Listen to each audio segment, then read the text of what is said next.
Iran's clerics have chosen the country's new spiritual and political leader. Moj-taba Khamenei is the son of the previous supreme leader, Ayatollah Ali Khamenei, who was killed in U.S.-Israeli airstrikes at the start of the war. The new man at the top is seen as a hardliner, operating behind the scenes with close ties to the country's political and military establishment. His appointment signals both continuity and the regime's defiance of its enemies. Celebrations as Iran's new supreme leader is announced. Moj-taba Khamenei takes the reins from his father, slain in U.S. and Israeli strikes at the end of February. Supporters of the Islamic regime have welcomed the succession. Thank God someone became the leader who we are confident will avenge the blood of his father and will not compromise with America.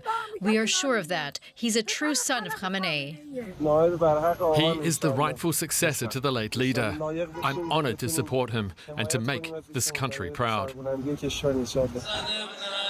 Moj-taba Khamenei is Iran's third supreme leader since the 1979 Islamic Revolution. The 56-year-old has kept a low public profile. He's a mid-ranking cleric who's never held elected office, but he's believed to have forged strong political and military connections. The younger Khamenei's appointment is a sign of defiance and perhaps revenge.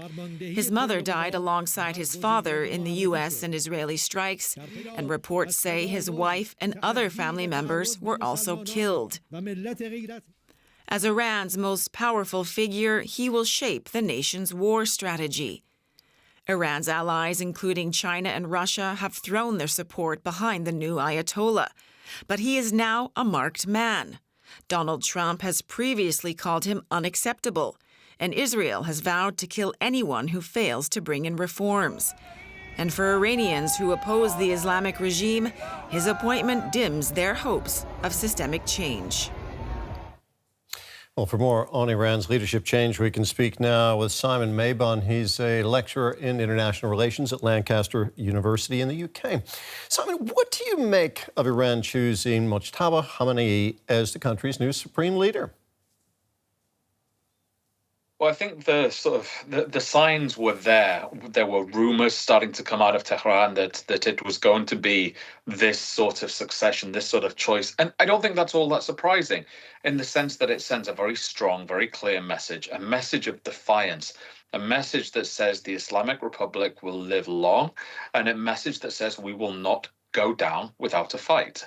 And I think in that respect, it's the message that many were sort of expecting with this type of choice, someone who is strong, someone who is a hardliner, someone who is very, very close to the Revolutionary Guard Corps. And it's a real message of defiance, I think. But it's interesting, isn't it, that we have a succession situation that is not what you would expect in some countries. Picking the deceased supreme leader's son to replace him sounds a bit like a hereditary monarchy. How is that likely to go down with the Iranian people? Well, it does sound like a hereditary monarchy, which is the very thing that the Islamic Republic fought against or was established after, and the revolutionaries that were involved in toppling the Shah were so opposed to. So now to be at a point where Ali Khamenei's son has been anointed as the supreme leader seems to be the re-implementation of a system of dynastic rule, which is obviously something that goes against the teachings of the Islamic Republic. So it's a very strange thing, and I think in the longer term, this will prove to be a real bone of contention for a lot of people. But this is a choice made in a particular moment for that particular moment. Iran is under heavy bombardment, and I think this was being made. Look, there had to be a strong candidate that was picked in order to send this message of defiance. Strong indeed. Moj-taba Khamenei is considered a hardliner with deep connections to the dreaded Revolutionary Guard. What could his appointment mean for those in Iran who've been pushing for reforms, who were out on the streets in January demanding change? Yeah, I think that's going to be taken really badly by those that were in any way hoping for some type of change.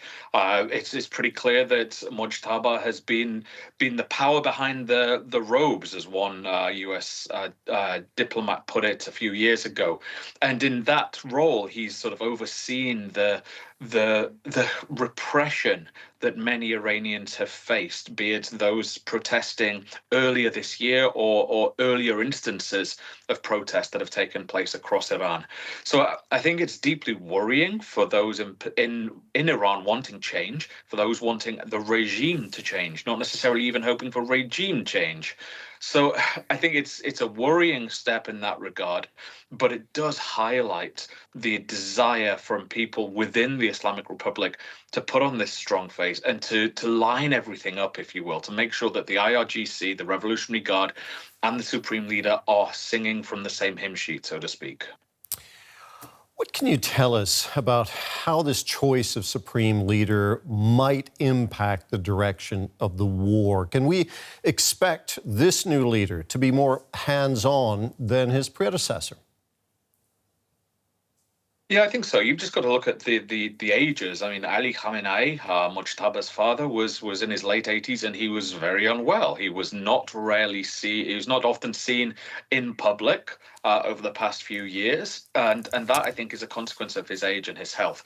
I would imagine that there will be a more hands-on approach taken by Moj-taba, and I think he will be more visible in one way, shape, or form, granted, given the context and given that the Israelis have already said that he will be a target. So I think we'll see a more belligerent form being taken by Moj-taba. I think we'll see a more defiant tone taken. I think we've also got to factor in the personal dynamics in his position right now, that he's lost both his father and his mother in the same strike from the US, against whom he has held very, very strong views, very deep-seated anger, animosity, if not hatred, over the past few decades. So I think there's a lot going on here. I don't think it bodes well for those wanting a diplomatic solution to the crisis, to the conflict. I think it's more this doubling down on Iran's current position. Simon, thank you very much for talking with us. That was Simon Mabon, lecturer in international relations at Lancaster University. Dr. Mojin Mukriyan of University College Cork in Ireland is a specialist in Middle East politics with a focus on Iran. And she told me the choice of Moj-taba Khamenei as Iran's new supreme leader comes as no surprise.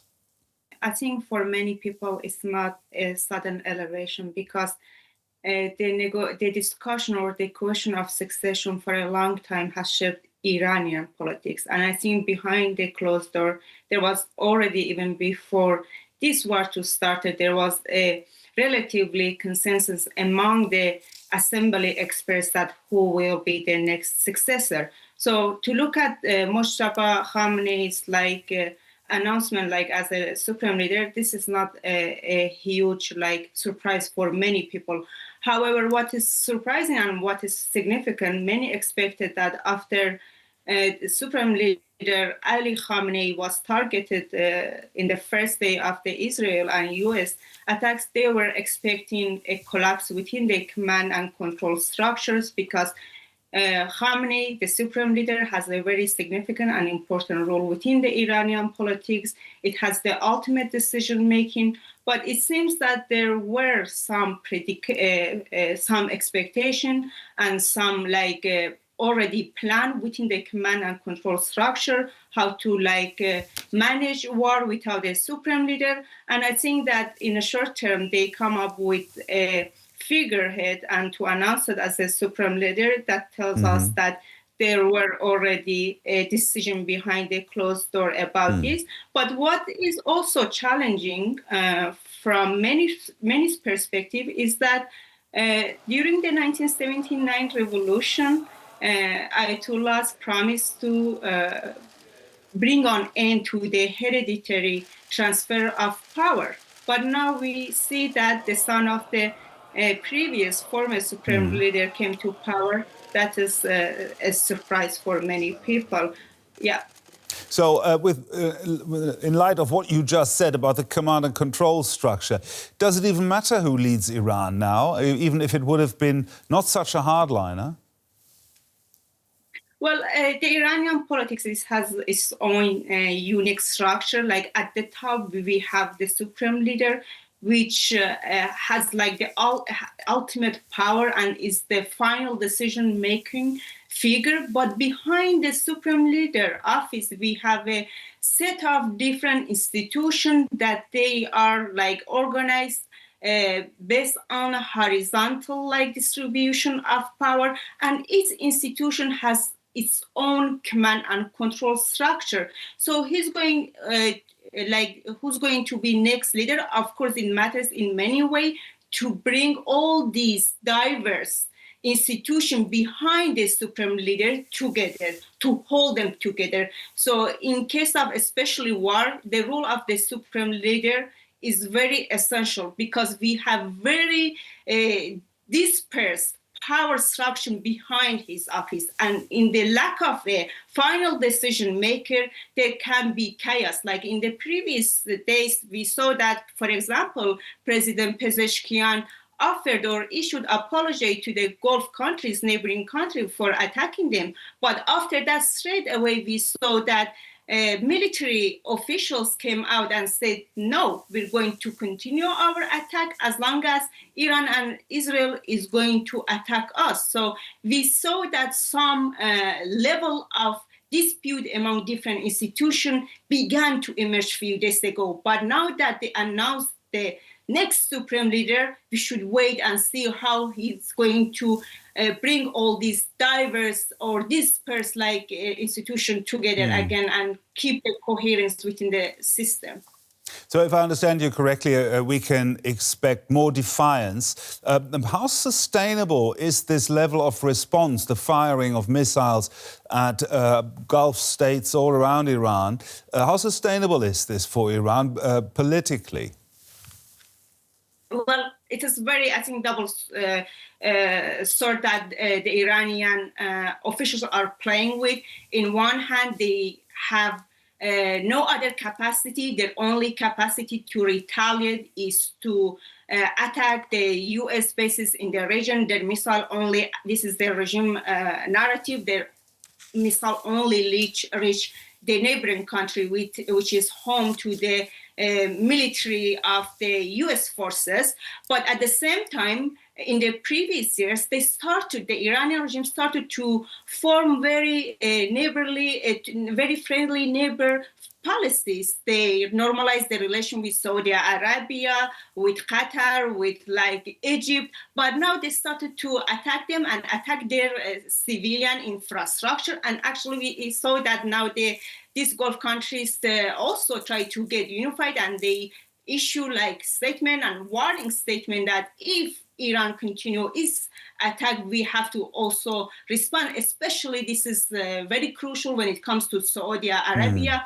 We know that Mohammed bin Salman is a nationalist figure. He has a vision, like 2030 vision, that wants to preserve all the civil infrastructure. When it comes to the view that he's going to be attacked by a foreign power, he has to act. So it is a double sword for, I think, the Iranian regime. But this is what they capable of doing it, and they want to use their capacity before they losing it. And this is, I think, the dilemma for the regime. Dr. Mojin Mukriyan there speaking to me earlier.